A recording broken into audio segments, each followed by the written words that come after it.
yeah, we're gonna be playing in Singapore for the Olympics. Welcome back to Outside the Grind. This is episode 11, and we have Karma with us this time. Karma, how are you feeling this evening? I'm feeling good. How are you doing, Hoodie? Wonderful. Thank you so much for asking. So, I'm thrilled to have you on. We actually just had like a 30-minute conversation before we even hit record. So, this is going to be easy peasy. Both of us just like to yip and yap.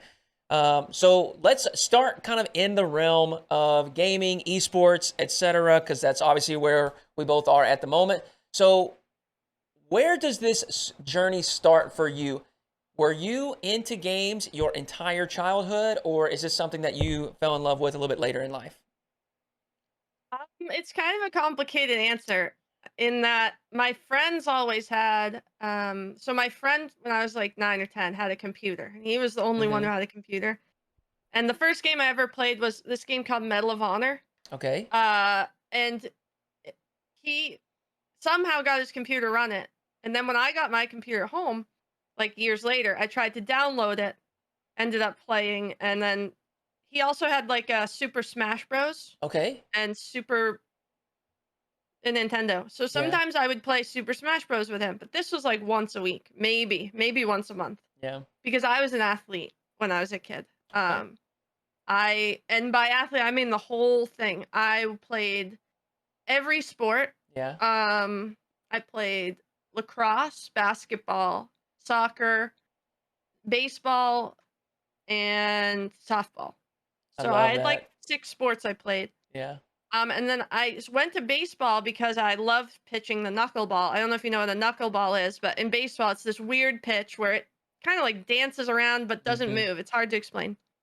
And this pitcher for the Red Sox name was Tim Wakefield, and he's a famous knuckleball pitcher. So I grew up watching him, and he was a friend of my basketball coaches. So I got to meet him when I was a kid. And he gave me a bat and stuff, and my That's family cool. knows some Red Sox people. Yeah. Yeah, and I got to meet him, and he kind of taught me a little bit of how to throw. So I started practicing when I was a kid with my dad, and I made the boys' baseball all-star team as a kid. I was Yeah. like the only girl on the team. I was like 7, Yeah. and I was the pitcher. I sucked at batting. I was the worst batter in the world because I was scared to hit the ball with the wood. My hands would vibrate really hard, Yeah. and it would Yeah. hurt. So I always wanted to strike out, but I liked pitching. I Yeah. liked pitching a lot, and running the bases. So I'd bunt, but That's funny. yeah, I grew up as an athlete, and so basically, video games were not a priority to me until Yeah. about like 13. I followed through basketball my whole childhood, Mhm. and I was being scouted by a lot of top colleges when I was like 12 or 11.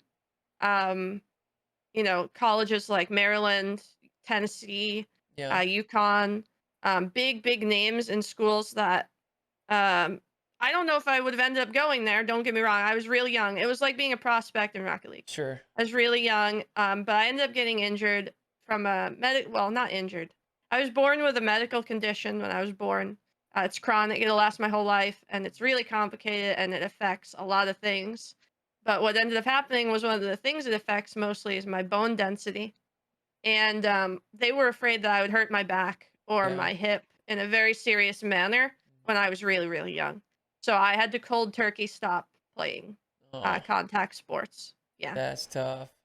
it was tough. Tough was an understatement. Yeah. At like 12 or 13, I just started high school, and I was, entering like this time where I was about to be like the chick, right? In high school, like you go in, you pop off, and I was Yeah. really excited to put up numbers for my school and like go around and like put us on the map. And not that we're not already. I don't know. Hingham's all right, but um, we I was really excited, and I just had to cut it off, and Yeah. I dropped out of school after about 6 months of not going because I was sad, and Yeah. I dropped out of high school my sophomore year, I think. Um, and then I returned after a bout of serious depression for like a year, Yeah. year and a half. I went back to school and I graduated just a year after. So I still got my degree. It was not with the people I grew up with, which was really sad, but it Yeah. was the year afterwards, which was fun. So I'm proud I did it looking back. Yeah. And then the whole point is when I stopped going to school and I stayed home, I started competing in video games like Call of Duty and stuff like Yeah. that. Just to because one of my best friends at the time, I wouldn't go out and play basketball with him anymore because we used to do that like every day. I live in a neighborhood with my neighborhood friends growing up. We had like three or four of us. Yeah. We would play ball every day. Um, and we would walk like half a mile down the road. There's this park with court in it, Yeah. with like chain nets, and sometimes the net isn't even there. It's like scuffed as hell. But Right. we would play there all day. Um, I grew up in that park Mhm. when I was out of the hospital, and that's kind of where my competition and obsession with Yeah. competing for sports translated into games when my friend suggested I play Call of Duty with him. Yeah. Because I at first I was like, "Oh, this is silly. Like I'm running around capturing these flags. There's not really a point." Yeah. But then as I got into it more in the kill streaks and like I saw like the different ways that you could play, kind of like a sport, that's when it all kind of started to take over. So I would Yeah. say like about 13 years old or so, 12. And was Call of Duty that first thing that really kind of um, that you sunk your time into and started to get a little bit more competitive with? Yeah, so World at War came out. That was the first Call of Duty I played, and that was the zombies one. Okay. So I pretty much only played zombies on that. And I Yeah. didn't like it because it wasn't competitive. You're just killing zombies Mhm. who spawn in a certain way. And if you just learn the algorithm, like whatever, because that's not exciting to me. Um, but like then when you start getting the multiplayer and you're trying to capture the flags and other people are trying to take the Yeah. flags and there's a point system and time kept and all that stuff. Now I'm starting to get interested because now it's like chess almost. Right. Um, and then World War, I'm sorry, Modern Warfare 2 came out, Yeah. and then I got obsessed because I just thought that game was like unbelievable. Um, and if for anyone our age, at least for me, if you were young then and Modern Warfare 2 came out and that was your first game, that was like that's the all-time game. It had the best maps, the best guns, the best kill streaks. Yeah. Um, and I was like that little 13, 14-year-old kid talking smack, Mhm. beating you up in your lobbies all the time. Yeah. Um, yeah, and I would get some crazy stuff because I sounded like a little boy, even though I was a girl, and I would just get some crazy, crazy things said to me. Yeah, I bet. So, yeah, so it ended up getting really good, and I signed the Team Caliber, which, if you're an OG esports player, that's like one of the first major teams. They were as big as FaZe back in the day. I don't know Really? if anyone knows that. Yeah, yeah. If you look at their Twitter, I think right now they haven't tweeted in years. I think they have 1.2 million followers. They're a huge team back then. No, I'm lying. 700,000 followers. They probably lost a bunch in the years, but Yeah. um, they were massive. I don't know what happened to them, but I was on their keyboard and mouse team. We got like we didn't even get paid. It was just so we could put Yeah. TK in front Yeah. of our name. Yeah. Because the main esport then, Hoodyhooo, I don't know if you remember, but it was on console. Yeah. So Yeah. That's what I was gonna ask. So you're KBM. You were on computer this time? yeah, whole Yeah. time I was on the computer. Um, so I've been a KVM player my whole life. And yeah, I played on Team Caliber. We didn't really do anything. I asked to go to a LAN once with my mom. Yeah. It was at a New Jersey GameStop, and it was for like $2,000. It was Yeah. Gears of War and Call of Duty. And I didn't go, but had I gone, Nick Merckx was playing pro then. Yeah. CDN the third. I don't know if you know him. He's like Yeah. my favorite streamer of all time. So. CDN the third. All these original esports names were Yeah. all there that I would have loved to meet, but Yeah. my parents were like, hell no. Like, you're a 14, 15-year-old girl. You're not going to go sit in a closet with these dudes in New Jersey and play for a game. That was not happening. That's funny. So So, I was yeah, gonna my say parents were not keep supportive. us going down this timeline because I know that's not the end of the gaming timeline and professional career that you've Yeah, no, had. I'll keep So going. yeah, keep it going. So I played COD for years, um, for little to no money, Yeah. because keyboard and mouse really wasn't a thing. And then MLG Warrior or MLG started to come out, and they had a ladder website where you could play on the MLG ladder. It was Yeah. like I forget the name of the website. Um, it'll come to me. But basically, it was a ranking system on a website for COD, and you played 2v2, 3v3, or 5v5, search and destroy. Yeah. My team would sign up all the time. We became number one for like months. Like we were the best search and destroy team and domination team in Yeah. COD. computer. And then eventually everything just kept going to console. And I kind of got burnt out of COD because they started coming out with stupid stuff. What was the COD that killed it for me? I don't know. It was some jetpack Call of Duty. I was like, get me out. This is the stupidest thing I've ever seen. It's boots to ground. It's not boots in the air flying all around, jumping on these like things outside the map, wall riding across. Like, I was like, this is so lame. Yeah. So I dipped. And then I think they came out with Call of Duty Ghost like a year later, and that blew. So I fully left then. I was like, okay, COD sucks. Um, my boyfriend at the time was playing a game called Hearthstone in beta. Mhm. I was like, this looks stupid. Let me try this stupid thing. So then I tried playing Hearthstone and I got addicted to it. Um, because it was just, I don't know, it was really well designed in the beginning. It had Yeah. I don't know if you played Hearthstone, but all the OGs say the beginning, like year or two, is the best Hearthstone ever. Like the meta, the decks, all that stuff. And now a lot of people claim this, but I personally believe that I was really instrumental in a deck called Handlock. I used to play because I was friends with someone from China who I was supposed to go to a Chinese event in Beijing, I think, and Yeah. it was really sketchy. So I decided to pull out last second. It was this women's only thing, and they wanted us to wear these white dresses only, and it was very obscure Yeah. in the details. So we didn't go, thankfully. We might have. I'm glad we didn't do that because it was, looking back on it, very very sketchy. Um, and I'm losing my train of thought. But we were supposed to go to that event in China and didn't. And but when I met the people that were Chinese players, they Yeah. were working on this deck kind of like Handlock. They were working on making Handlock better. And I was one of the ones talking with them. It was like a group chat. They spoke a little bit of English, Yeah. but I suggested the giants to be added in, the Molten Giant and the Mountain Giant. If you don't know Hearthstone, those are like the key cards of the deck. Yeah. And that kind of grew in the Asian scene, and then someone from the Asian scene and I was playing it on ladder, and I wasn't really good at the time.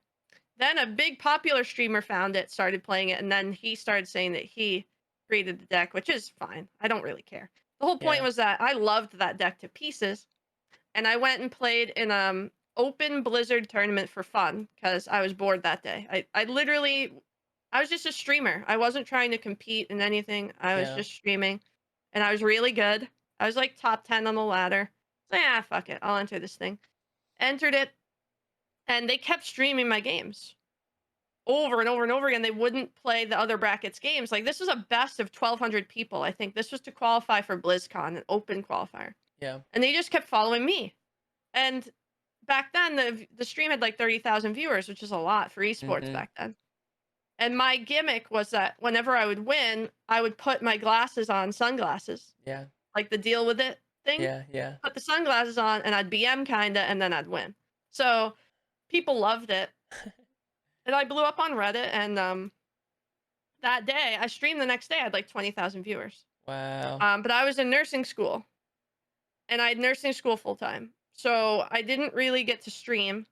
I begged my mom, please let me drop out of nursing school, please. Yeah. This is an insane opportunity. No, if you drop out of nursing school, you're out of the house, all that stuff. So I had to finish uh, a, like the semester I was in, and then provided my mom with PayPal statements to show that I was earning enough money to be able to quit school. Yeah. And she didn't believe me because she didn't understand what PayPal was. And I was like, it's an online bank. But back then, there was no such thing as an online bank. You guys Right. don't understand to use listening. There was no such thing as online banking then. Yeah. So it was like fake. She thought it was fake money. I was just making things up. Yeah. Um, then eventually, when I transferred it all to her bank account, she believed me. Right. So I just gave her all that I had, and then we made it my own real account from it, and Yeah. that's kind of how I got started in um, pro Hearthstone. So then I did a few years of Hearthstone. I won't get too deep into that.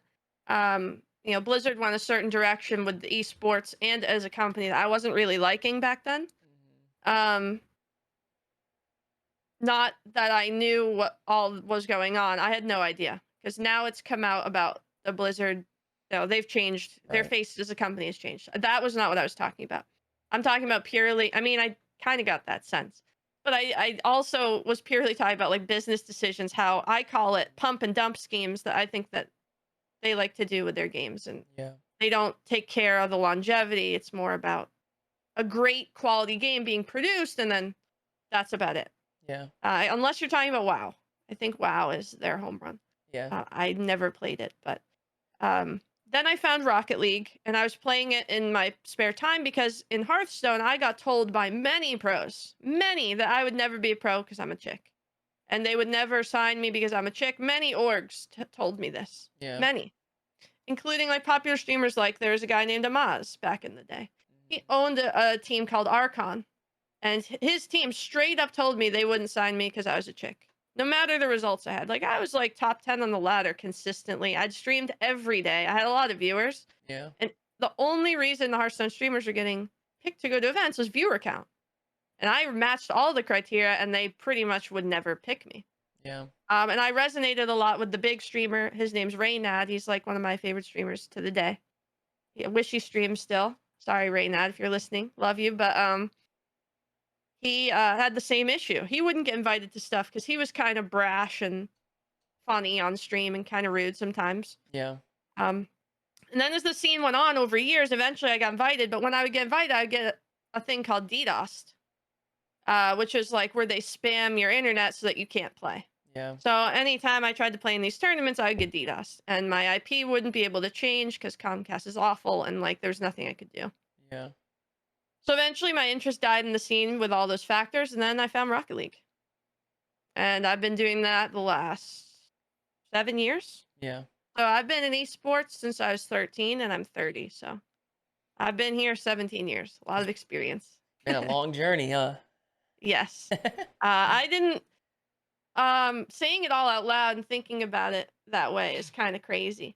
Mhm. Um makes me kind of proud. Yeah. But, cuz I've been through a lot. But, in esports you kind of never can be happy with where you're at because if you do, it can disappear, and then if you Right. let off the gas for a second and things disappear, you can be cooked. Yeah. Just totally unfair and needs to change, but that's Yeah. kind of It just the reality of where we're at. yeah, it is a very fickle industry, um, in both ways, though. I mean, people blow up out of nowhere, and very quickly the limelight can be gone. So Mhm. it is stressful, but that is quite the journey. I know. I mean, my situation is similar in the sense that I was very involved in sports growing up, but very, very different.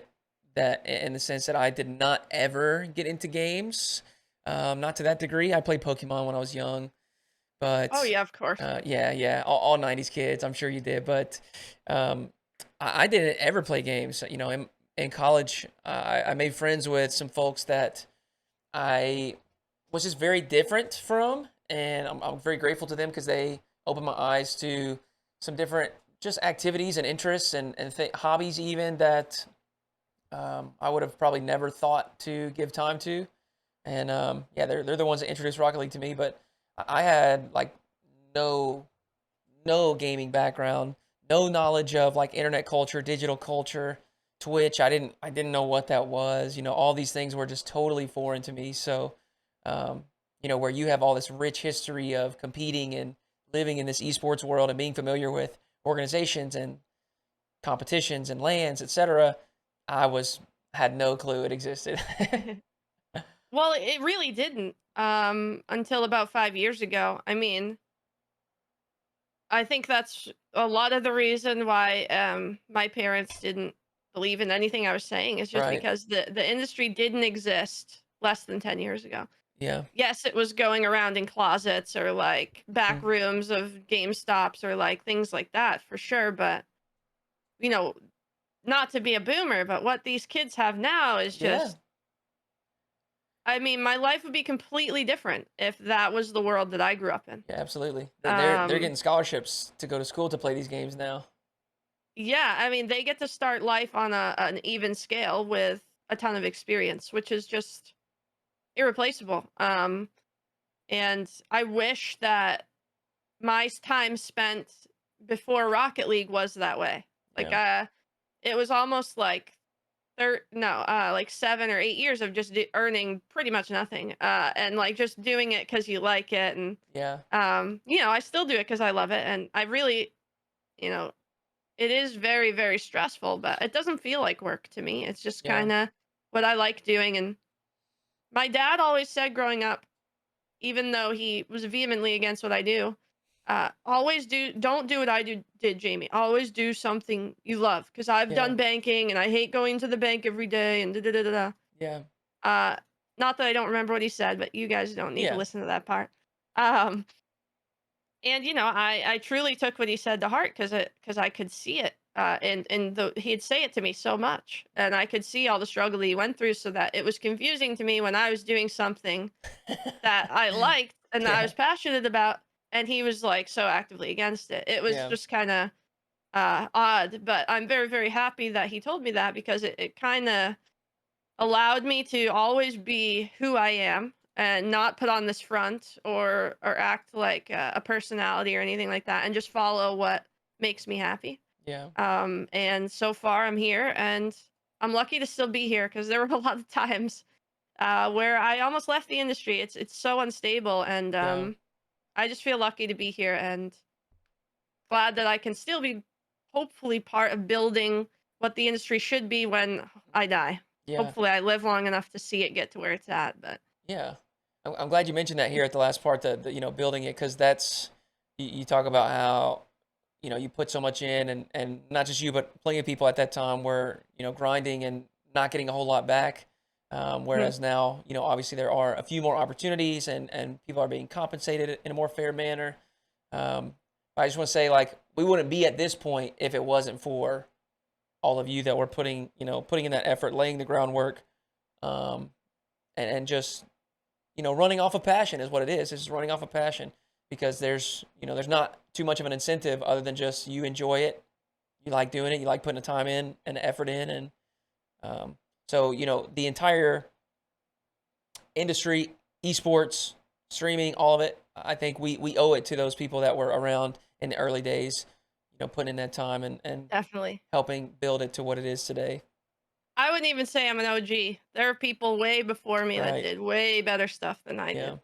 did. Like, of course, you have people that are still budding in the industry. People Yeah. like Puckett, Axel Toss, people who started the MLG sites that I used. Mhm. um, People who are way more active in tournament organization than I was. I wish that I had the conceptualization of where the industry was going back Yeah. then, because I didn't. Um, I didn't have the conceptualization until what this could be until Hearthstone. Mhm. When I saw BlizzCon, the crowd, when I saw the people watching the stream, when I saw how things Yeah. reacted to me, and I said, "Whoa, this is just like being a child athlete, Yeah. kind of. This is like the same." I think that this could turn into a real thing if you get eyes on it. Mhm. And yeah, I think that it's going well. We're in a bit of a spot right here, but Yeah. I think in general that there's a lot to do. But the fact that people are where they are, earning millions of dollars playing games right now, Yeah. selling out stadiums, traveling around the world. I Yep. mean, Yep. I wouldn't get this in any other career. I don't think. Unless it was like some wild business job, which just isn't Yeah. for me Yeah. at this stage in my life. So, And I want to say that, um, while obviously lots of progress has been made, I think it's exciting because even jumping in now and beginning to contribute, like, things are still, you're still laying ground, like, it's still unfolding. There's still, um, I mean, when before I started streaming, I was helping lift. Well, I worked in public education. I helped lift an esports program off the ground at the high school level. And so, like, those kids that are doing that, yeah, they're not going to have the systems that they're going to have in 5 years, right? They're not going to have the funding and support that they're going to have in 5 years. Um, and so it's not going to be the same situation. But those kids that are putting in that effort, putting that time, they're laying the groundwork for the future. I helped. I didn't prop up the program, but I was brought in to help coach Arkansas State University whenever my alma mater got their esports program. And so, it's still happening right now. You know, I Mm. want to say that because I don't I want people to be still excited to jump in and pursue these dreams because it's still, you know, it's still something where you can get in and you can still have a big impact now moving forward. Um, so basically, just the job's not done. You know, Yeah, no, we It- need help. that's right. We need We help. need a lot of help, dude. Let's That's not so get that funny. confused. So that is some history and some background as far as the esports world and kind of where you got to where you are to how you got to where you are today. But let's pivot off of that and let's talk about some of your other interests. What are some things that you like to do outside of gaming, esports, commentating, etc.? um, I love outdoor stuff, but I Yeah. don't get to do it much. Yeah, like um I'm pretty big environmentalist slash animal activist. Okay. If you're familiar with my stream, I do World Wildlife Fund streams all the time where I raise money for the World Wildlife Fund. I don't own, but I sponsor a few snow leopards because they're my favorite animal. Yeah. Um, and I'm just really interested in uh, animals, environments, like landscapes, like going to a place like Thailand would be amazing, or Yeah. hiking up mountains in New Hampshire. I do sometimes.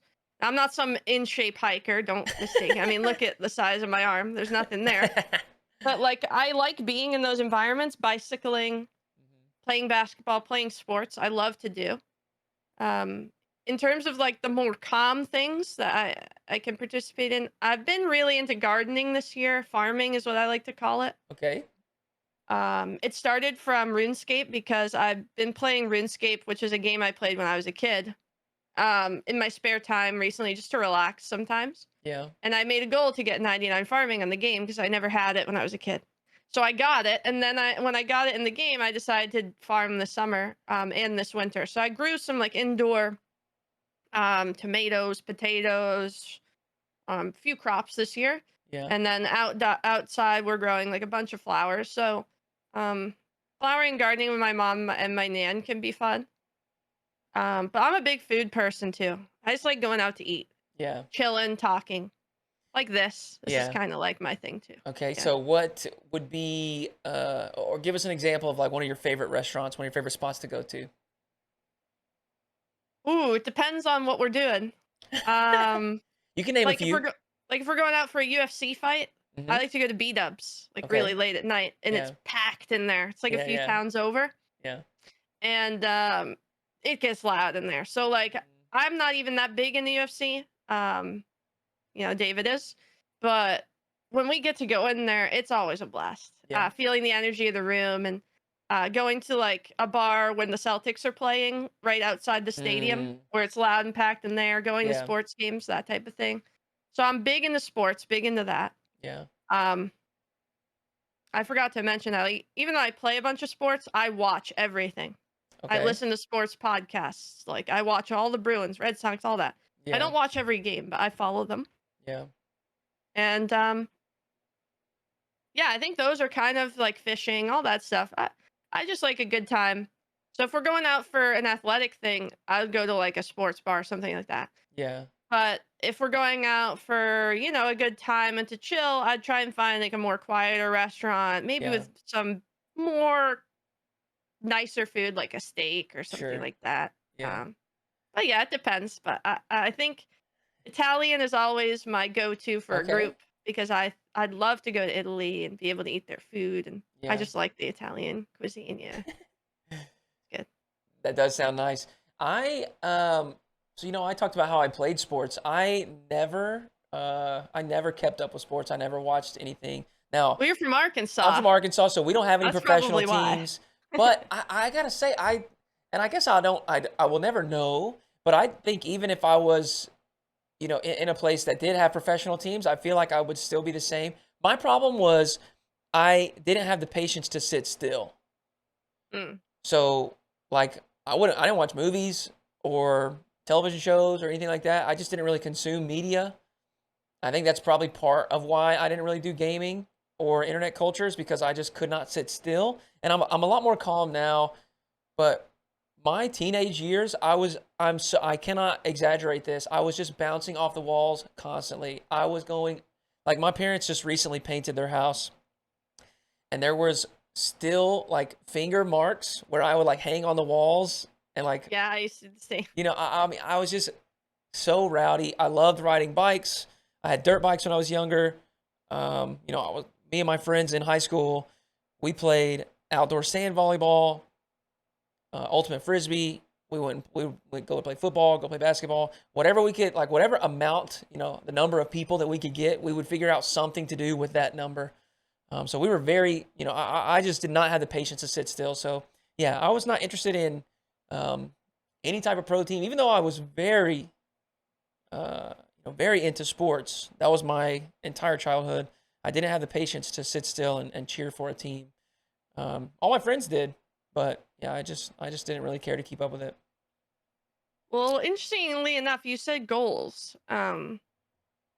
Interestingly enough, my goal as a child in my Yeah. fifth and sixth and seventh grade yearbook was to be the first female player in the NBA. That was my goal. Oh, really?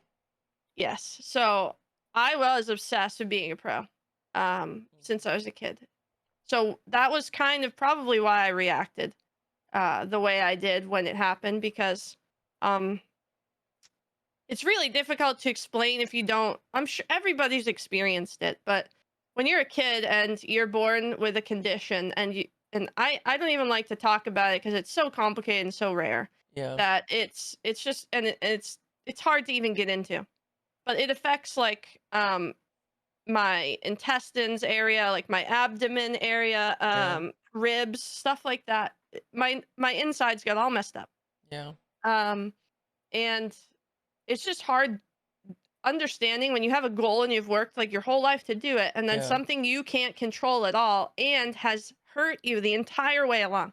Like playing with my condition was so painful all the time that I don't know how I did it looking back on it. Yeah. It's because of how much it was a I think when I played basketball, I didn't think about how much pain I was in. I was just Yeah. playing the game. Right. And that's what video games are for me too. It's Mhm. the same thing. Yeah. And I just transitioned it. It's one distraction to the next Right. distraction. It's like a coping mechanism. Yeah. And I truly think that's how athletes get to where they are because I Mhm. was doing the same thing. And if I hadn't stopped doing that same thing, there's no way you can't convince me that I wouldn't have been in the spot that they were at or Yeah. are close to being at or wherever. Um, have I been the best ever in the world? Probably not. I don't I think my once I reach a certain level, I do start to value other things more. Yeah. I don't know why. Maybe it's cuz I'm a chick. Maybe it's just cuz I don't want to put in or I never was got to follow through on that childhood obsession, so Yeah. it's not the same. Um but I do think that that's where athletes like that's where they get their motivation from. It's just they've been dealing with something since they were a kid and it's their way that they deal with it and they just become better and better, better. And then it transitions from being a coping mechanism to a passion and a job and a career and validation. And Mm. in esports, it's very confusing because as an athlete, I would look up now. Granted, I would look up to the WNBA chicks, but I also looked up to Kobe Bryant. He was my guy. Paul Yeah. Pierce, Tracy McGrady. These are The the names truth. I looked up to. Yeah, and they were getting millions of dollars to do Mhm. these things. So then when I switched to esports, I felt like I was being treated the same way, but I Yeah. wasn't making enough money to be treated like that. Right. And I still run into the same issue Mhm. where you have almost the expectation and weight of somebody who's making tons of money and time, and they're in their free time, can do anything they want, Yeah. anything in the world. They don't Yep. have to worry about it because their job covers everything. Now, I'm not saying that esports players deserve all that. It's getting to that Sure. point, which is insane. But um, the expectation sometimes on players in this space is extremely difficult, especially with the financial burdens. Yeah. I don't even know how I digressed into this part that I'm talking about right now. Yeah. But the expectations on the esports players, it can be a lot for because you grow up, at least me, I grew up wanting to be these athletes, envisioning that type of lifestyle where you get to follow your passion, you're extremely competitive, extremely good at this game. Yes, it pays for stuff, but that's your life. The basketball thing is your life, and then Yeah. your spare time is just when you have the money to go out and have fun for a tiny break, and then your life is basketball again. Yeah. And I was comfortable with that. And I just wish esports was more stable than it is now because I don't feel like I said, I don't think there's ever a time to relax in this job. Yeah. When you do relax, it's almost a guilt trip, where you feel like you need to be home doing stuff or you're losing out on time. And I don't know how I got here, but yeah, Yeah. it's just the goals part. What I started out with, Yeah. the being the first female player to make the NBA, was really a goal of mine. So I've always had that uh, mindset of like, I don't care what's in front of me. This is what I want to do. Yeah. And I have the same ability as everybody else. If I just put in the time and effort to get to where I want, there's nothing that should stop me, not let alone my medical condition, my gender, my personality, like stuff like that should all not get in the way of what you should be, which is talented if you put Mm. in the time, right? And then I learned through esports that it's not just about talent. It's about a lot of other things that are out of your control. And it's a little bit different. Yeah. And the athletes and the stuff I grew up seeing is not the same as it is on the inside. So it was kind of a cold reality check, but like those goals have always been there. Yeah. I've always been obsessed with wanting to be great or be the best or try my best or be competitive or whatever. Yeah. And it didn't really work out the way I wanted, but still trying. Yeah. So It may not have been the original thing, but I think those ambitions are still fantastic ambitions, and you can apply them, wherever. Being the best, whatever it is that you're pursuing at that time. yeah, Um, when I was a kid, my doctors just always told me that no matter your medical condition that you have, yeah. you got to keep going because Yeah. there's nothing that's going to, like, this will not stop you from being a good person, or a successful person. Yeah. And part of that reasoning when I was born as a kid is I was one of the first people to live with my condition because if you were born before like 1986 or something, kids with my condition died instantly when they Oh were born. gosh. Um, so my surgeon is like a world famous surgeon. His name's Dr. Hendren. You can look him up if you want. He passed away last year, unfortunately. But yeah, it's you shouldn't let anything stop you or get you in the way from doing something that you're passionate about. And it might not turn into a money thing. So if you enter your passion as a money grab, Yeah. it's not going to be the same. But you can definitely be successful in whatever you're doing, regardless of your situation. Now, obviously, there's limitations, but that type of mindset, I think, is a healthy one. This Absolutely. whole thing that I can do whatever I want, whenever nothing's stopping me, and I'm gonna make million. I mean, I don't really think that's super healthy. Is It's very, very difficult to just blaze through that part of the process. But Yeah. So what about we talked about some other interests that you have outside of this industry. What about music, movies, or shows? So any type of media like that. Are you okay. big into music? If so, talk to me a little bit about that. And then same for television series or any movies or anything like that. Let's see, music. I describe myself as eclectic, which is pretty much everything. I don't really discriminate, especially if you listen to my playlist a lot. You can be listening to Frank Sinatra, and it'll switch to Bring Me the Horizon, which is metal-ish. Yeah. So, like, I have a very, very wide view of music. Yeah. I'm a huge Justin Bieber fan. Nice. Yeah, especially like his lately, like the last 5 years. Yeah. I've been obsessed with his music. But yeah, I Frank Sinatra, Scary Kids, Scaring Kids, Breaking Benjamin, Skillet, all those like original hardcore is where I Mm, started to listen. yeah. But I like everything. In terms of movies and shows, I'm not big into movies or shows, mainly because when I do TV things, it's sports. Yeah.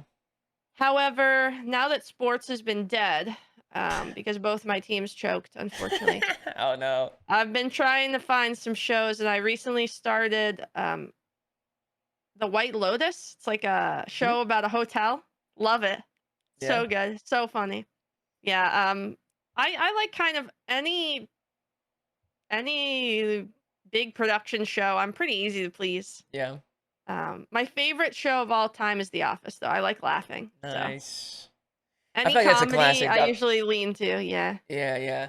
I've got some friends that I swear they have watched every episode 10 Oh yeah. times, they just Yep, that's continue to me. It's because I fall asleep to it though, Yeah, that's exactly what they do as well. They just turn it on and let it run. and I just go to bed. Yeah. That's so funny. Um, so you talk a little bit about outdoor stuff, and obviously through the career you've gotten to do this. But I'm curious, are you a fan of traveling? Yes and no. Um, I would say that like for our job, I love traveling. Yeah. I think it's a privilege, Mhm. the amount of cities that we get to visit. And I love learning about culture Yeah. and new languages and what the people of the area enjoy doing or what the culture of the whole area that I'm in. I'm extremely interested in. I'm very interested in language and cultures. So Okay. traveling in that aspect, I love. Like I've learned a little bit of so many languages. Russian, Italian, Spanish. Almost fluent in, and English are like my four big ones. Yeah. But I also know a bit of like German, um, Arabic, uh, Swedish, just from traveling. Yeah. So definitely love it. As far as on my own, it's hard to say. I haven't really traveled on my own Yeah. because usually I just, when we go places, I just stay a few days extra. And that's Yeah. like my vacation Mhm. instead of having to pay for the planes and stuff. Mhm. Just because I think it can get so crazy expensive. And I have such a hard time validating the as much money as it costs for how little time I'm gonna spend there. You know Yeah. what I mean? Absolutely. So I do love it, but when I go on my own, it has to be like gotta make the most of it because Right. it's just the prices are crazy. But yeah, Yeah. I like traveling. How Um, about yourself? so yeah, I have not done a whole lot of traveling. When I was young, I traveled around Arkansas playing baseball, travel Mm. ball, but most of that is just tournaments, and I'm young and not paying attention to it anyways. I began, and then I guess I've gone with buddies to like Destin and stuff. My family we didn't really take vacations. I've never, I've never traveled outside the United States except for a cruise, which Oh, okay. I think kind of counts, at least a little bit. I've seen Definitely. some I've other never been on a places. cruise. Yeah, it was fun. It was a high school senior trip thing that we did together. Cool. Yeah, it was super fun. We went to Progresso and Cozumel, and that was Yeah, a good time. Cozumel. And then really the only traveling that I've done is for RLCS stuff. The first one that I went to was season 7 in Newark, and I hadn't Hell really, yeah, that was me. Let's yeah, go. I hadn't really, Did we meet? I don't no, think we no, met. I hadn't started streaming or coaching or anything like that, and so I was just there. I knew one person. I knew them from the trading subreddit because I was big time into trading at the time, and Trying to trade up for Alpha Boost. I wish I never got that much. But that was the first time, and I went 2 days early and spent a couple of nights with my friend who lives in New York, and that is what really kind of opened my eyes to what traveling could be. And it was a very small taste, but just being there and seeing such a vastly different culture, and I mean, it was so mind-boggling. It was so crazy, and I've talked about Yeah. this on multiple episodes at this point, but it just broke my brain because I'm from little Podunk, Arkansas, and like we don't even have public transportation. That's not a thing here. Everybody just has cars, and so to go to New York, it was just I mean, I never seen that many human bodies. I mean, I walked down a Yeah. block, and there's just so many people, and I was just blown away. But yeah, it was so much fun. I really enjoyed it, and I've done a little bit of traveling now to the different locations for RLCS, but I mean, it's all for Rocket League, and so I don't do a whole lot of exploring. Yeah, I'm Um, not an explorer either. But I would like to in the future do kind of what you were talking about, where like you tack a few days on the front or at the end and take some time to look around and go eat at some places and experience Oh things a little yeah. bit more. So that is something that I think I probably, and like you mentioned, it's a little bit easier to justify as far as the spending Oh yeah. because it's also kind of part of work, and then you tag a little bit of vacation on it. And so in the future, as long as it makes sense financially, that's something that I would like to do, especially when there are some locations like Germany or anywhere. I want to go to Europe so bad. I've never been, and I want to go so bad. Yes, you should. You will. Um, you'll get there. I My first trip out of the country was for Rocket League as well. Interestingly enough, when you mentioned that you hadn't traveled before, Yeah. it just popped into my head about my traveling life. And I went to California once when I was a kid for Disney World before a huge surgery I was gonna have. I did the same thing with Disney World in Florida Yeah. when I was a little younger than that for the same reason. And then we drove around. We drove to Ohio a bunch, Pennsylvania a bunch, Myrtle Beach a bunch for in Ohio for oh sorry, not Ohio, Tennessee. I think I already mentioned Ohio. Ohio, Tennessee, South Carolina, all those in around Arkansas Yeah. for AAU basketball tournaments. Mm. But I always drove. We never flew. Yeah. My dad was a big family driving person, so Yeah. Load the we would car rent up. a van and load the car up and Yeah. lose our minds the entire. We have so many stories Yeah. from those trips. Um, And back one and of the back one then, back then they didn't have the technology that we have now. We don't have No, movies on our we had to phones. print MapQuest out. We had to print Yeah. directions. Did you at that time? Did you Yeah. have like some of the cars I know around that time began, especially the vans, began to have like the flip down movie screen? Hell no. Hell No. no. We were broke. Hell no. We're still broke. I mean, like, I am very lucky. I grew up in a very wealthy town. Yeah. That my dad's family kind of they didn't found, but they've been heavily involved in since the beginning of it, Mhm. way back when. And we don't have much money, but the town is very wealthy. We own is like our house. It's like Yeah. my entire family's savings is our house. That's it. Um, so we couldn't afford like traveling or Yeah. we just drove everywhere. And I'm not complaining. I had an amazing childhood despite all the things I went through. I'm very, very lucky.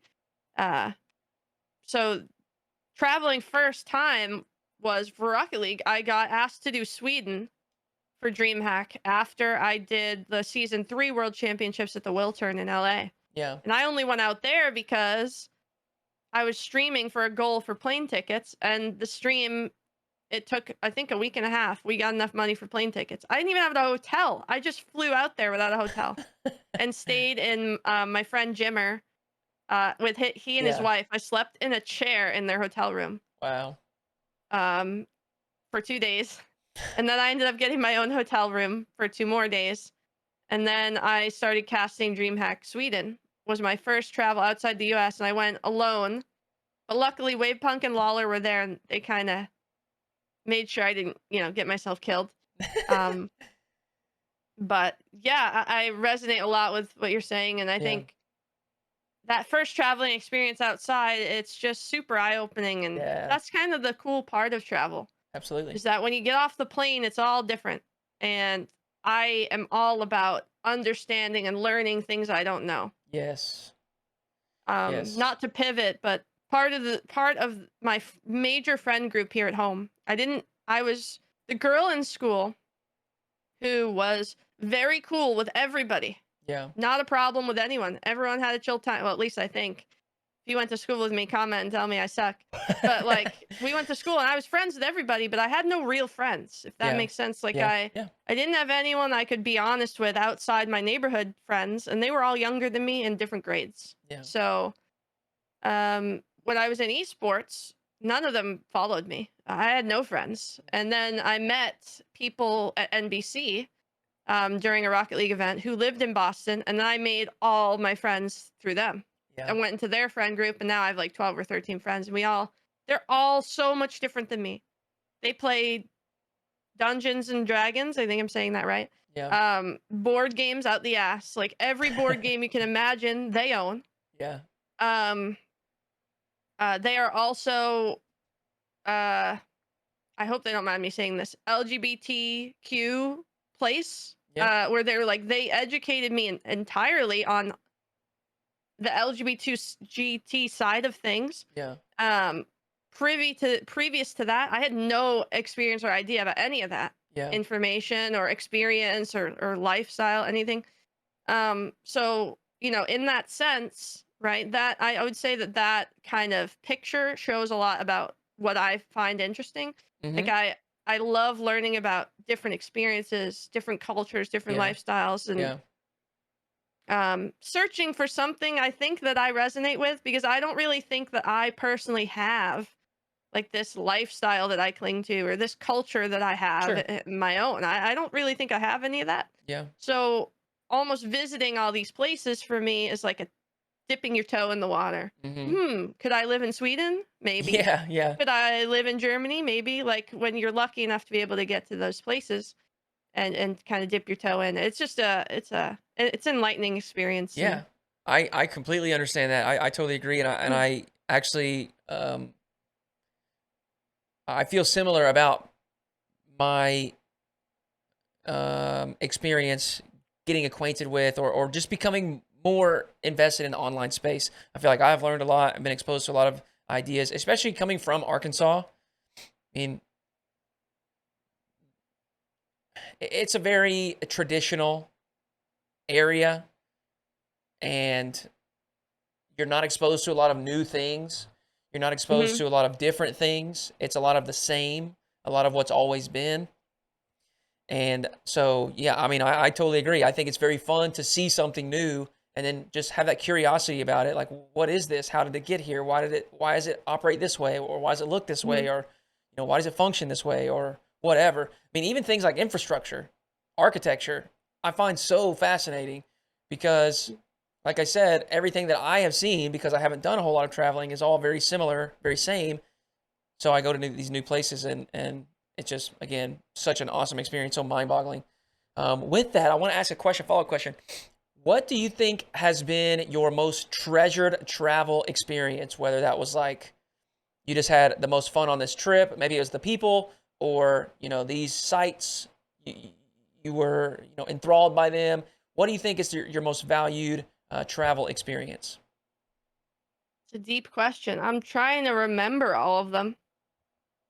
I've It's been so long. I've been privileged to be in the space that there's been so many great events. Yeah, Um, and each one I think I continue to learn from every time, whether yeah, it's from being a player or how a player answers a certain question, or being a caster or seeing how casters handle things that are going on.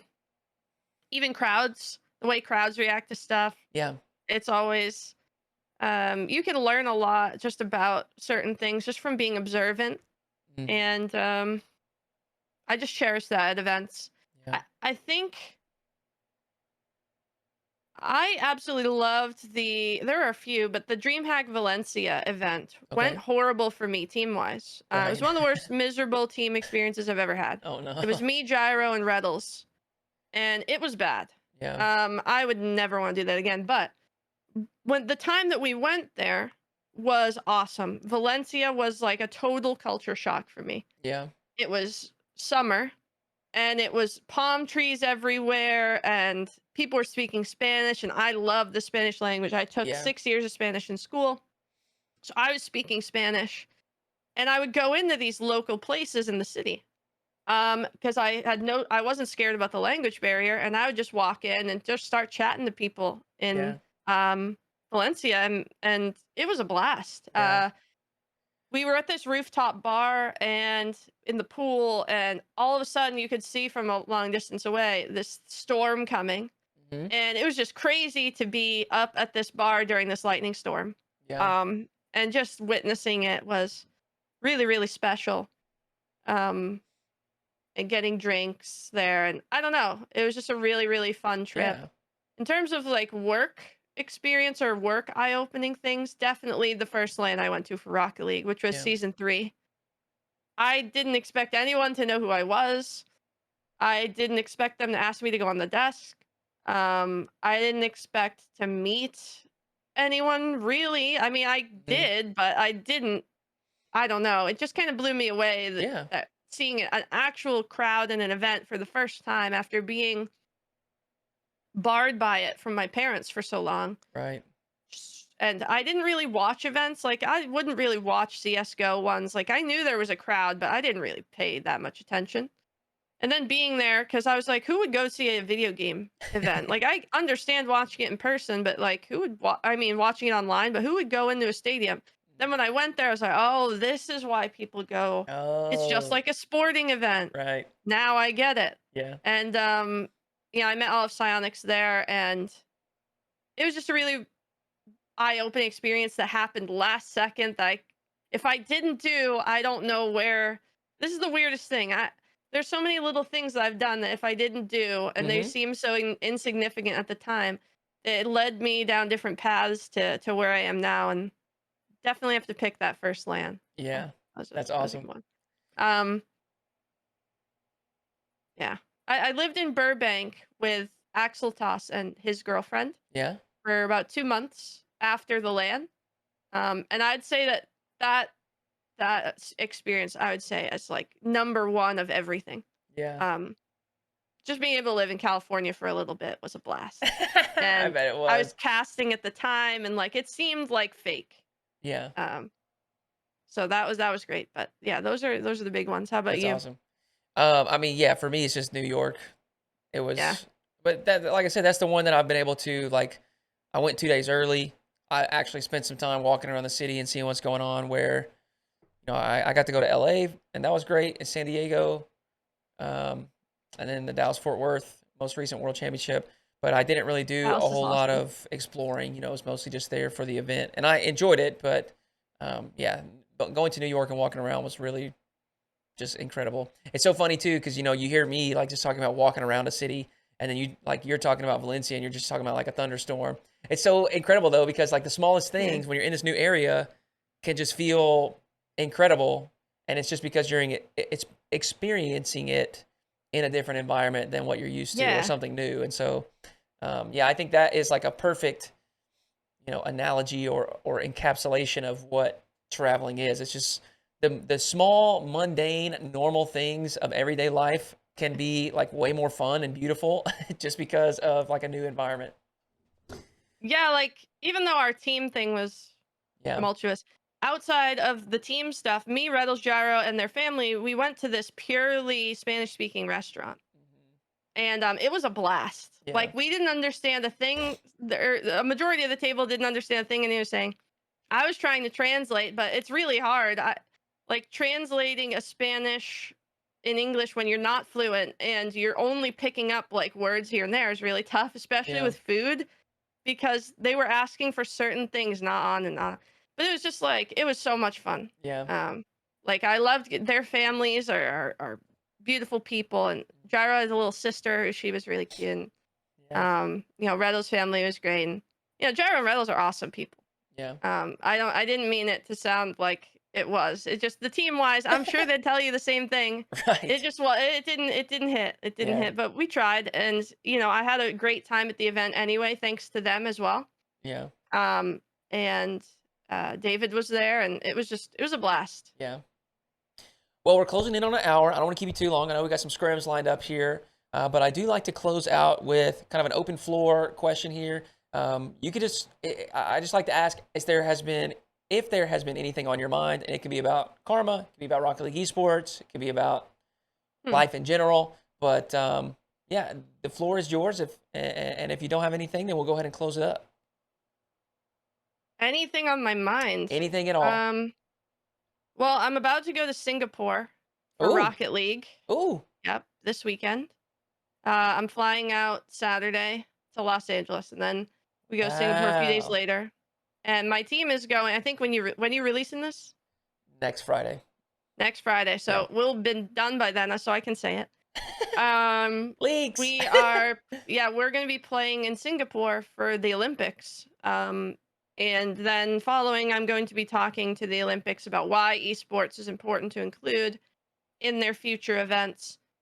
I don't think specifically Rocket League. I think it's more broad topic. Yeah. And then also including diversity and why it's important to, um, have different viewpoints and all that stuff as well. Yeah. I think that's a different panel, but yeah, hopefully I do the Rocket League team proud. I'm really gonna try and convey, all of our passion to the Yeah. Olympic people and try and get some support. I know the boys are going to. I think think Gen G's men's team and Carmine Corp's men's team are going. I think Yeah. their show match will be pretty good. Oh And then yeah. it's us versus G2 women's team versus the Williams Resolve team. That Williams Resolve team is insane. So I can't promise, an insane match like the Carmine Corp one. We're gonna try our best. Um, but I think it's gonna be a great time, and I'm pretty nervous about it, which is why I'm talking about. I've never been on a plane that long. Yeah. Um, but I'm really excited, and it's just kind of one of those things where, like being on this show, is realizing all the little things that happen that get you to a spot like this. Yeah. Where I never thought I'd be leaving the country ever, let alone going to Sweden for my first trip, and now I'm with a women's team, which I didn't think esports would ever have, Yeah. and now we're going to Singapore across the world to play for I mean, I just like when I say it out loud, it's just uh, don't let anyone tell you what to do. Yeah. Don't let anybody influence your decision making in terms of passions. Obviously do what is best for your life financially and keeps you stable, because that always is a part of the equation. I'm sorry, people act like it isn't, but it is. Yeah. Um, but if you continue on your craft and you work and you want to turn it into something profitable, eventually, I'm sure you'll be able to, because mastering something, I believe the stat is like, if you practice something for 5 months of time, that's more than, you put yourself in like 5 to 6% of the world population Right. in that thing. Yeah. So, you know, if it's valued, and if you're getting passion out of it, don't let anyone try and influence your decision making. You'll make friends along the way, and it'll be a rocky road. You might not ever be a financial success, but you'll enjoy the path you're on. That's right. Um, and that's what I've been doing, and I hope that people who listen do the same thing. Don't try and be a superstar. Don't try and be a hero. Just follow your passions and be good to people along the way, and things will fall into place for you. Um, and I know the esports scene is scary right now, and everyone has a right to feel that way. But I think a lot of industries go through ups and downs, and we are in a down right now. But there's too much here that would kill it Yeah. entirely, and I feel like that's where people are leaning towards, because the world is in a scary spot right now. But I think everything's going to be all right. I So love that. I don't know. I'm off my soapbox now. I don't know if that was good, but That's perfect. I it's think kind of that's what's a on my mind right now. I don't know. I think that's a wonderful way to wrap it up. I do want to say congratulations on the incredible opportunity. I have full faith that you will do the Rocket League and esports scene proud. You're going to do Thank you. amazing. Best of luck in your show match and your travels. And thank you so much for joining me on Outside the Grind. We will catch you next week.